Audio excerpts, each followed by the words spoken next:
నమస్తే, welcome to Disha TV. ప్రస్తుతం మనతో పాటు బీఆర్ఎస్ ప్రధాన కార్యదర్శి ఆర్ఎస్ ప్రవీణ్ కుమార్ గారు ఉన్నారు. వనస్థలపురంలో ఇక్కడ ఏరియా హాస్పిటల్కి అయితే మాత్రం ఏదైతే అశోక్ సార్ ఇక్కడ దీక్ష చేసిన సందర్భంలో ట్రీట్మెంట్ సందర్భంగా ఆయన పరామర్శించడానికి చూడడానికి కూడా వచ్చారు. ఒకసారి తెలుసుకునే ప్రయత్నం చేద్దాం. ముందుగా ఒకవైపు నిరుద్యోగులకు నోటిఫికేషన్ రావాలని, అలాగే జాబ్ క్యాలెండర్ కావాలని అశోక్ సార్ ఇక్కడ దీక్ష చేస్తుంటే పోలీసుల వలయంలో అక్కడైతే పరిస్థితి కనిపిస్తుంది. మీరు కలిసిన తర్వాత అక్కడ వాతావరణం ఎలా ఉంది, అలాగే అశోక్ సార్ గారు మీతో చెప్పిన సందర్భం? అశోక్ గారు, నేను దీక్ష ఆయన ఆరోగ్య పరిస్థితి రోజు రోజుకు క్షీణిస్తుంది, ఆ దీక్ష విరమించమని ఆయన రిక్వెస్ట్ చేశాను. అంటే ఎందుకు విరమించాను అంటే ఆయన ఆరోగ్యం క్షీణిస్తూ ఉన్నది. సో ప్రభుత్వం ఏమో ఏమాత్రం పట్టించుకోకుండా నిరుద్యోగులందరినీ కూడా వాడుకొని వాళ్ళందరినీ పీల్చి పిప్పి చేసి ఓట్లు వేయించుకొని ఇప్పుడేమో వాళ్ళని నిండా ముంచింది. సో ఇలాంటి పరిస్థితిలో మనం ఒక దీర్ఘకాలిక పోరాటం చేయాల్సిన అవసరం లేదు. దయచేసి విరమించండి, మీ ఆరోగ్యం క్షీణిస్తుందంటే ఆయన ఒప్పుకోవడం లేదు. ఆయన డాక్టర్లను ముట్టుకొని ఇవ్వడం కూడా లేదు. నాకు 50,000 ఉద్యోగాల ప్రకటన ప్రభుత్వం చేసేదాకా నేను విరమించను అంటున్నాడు అశోక్ గారు.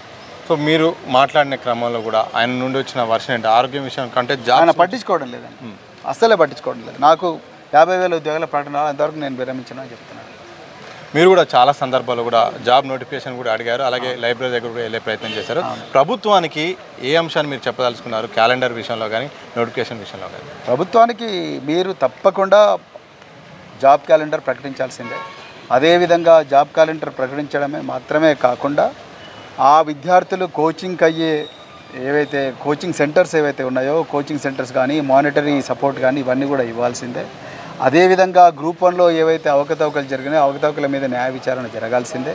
అలాగే జీవో 29 ఏదైతే నిరుద్యోగులు రాజీలేని పోరాటం చేస్తున్నారో ఆ జీవో 29 కూడా రద్దు చేయాల్సిందే. జీవో 55ను మళ్ళీ పునరుద్ధరించాల్సిందే అని చెప్పి కూడా మేము ప్రభుత్వాన్ని డిమాండ్ చేస్తాం. సార్, గ్రూప్ 1 ఎగ్జామ్ విషయంలో పెద్ద ఎత్తున ఇటు హైకోర్టు కూడా అభ్యంతరాలు వ్యక్తం చేసింది. అలాగే ప్రతిపక్షాలు అంటున్న దానికైతే మాత్రం అధికార పార్టీ అయితే మాత్రం కావాలనే రాజకీయాలు చేస్తున్నారు, రాజకీయాలు ఈ సందర్భం కాదని చెప్తున్నారు. మీకున్న అభ్యంతరం ఏంటి? గ్రూప్ 1 విషయంలో జరిగింది ఏమిటి? నాకుండే అభ్యంతరం కాదు, హైకోర్టుకే అభ్యంతరం. సో గౌరవ హైకోర్టే దీంట్లో పారదర్శకంగా లేవు, చాలా అవకతవకలు జరిగినట్టుగా మాకు అనుమానం ఉంది, అందుకొరకే మూల్యాంకనం మళ్ళీ చేయమన్నారు.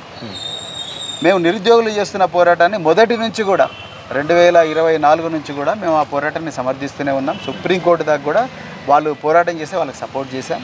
సో మేమేం చెప్తున్నాం, ఈ అవకతవకలు లేకుండా పారదర్శకంగా వ్యవహరించండి అని చెప్తున్నాము.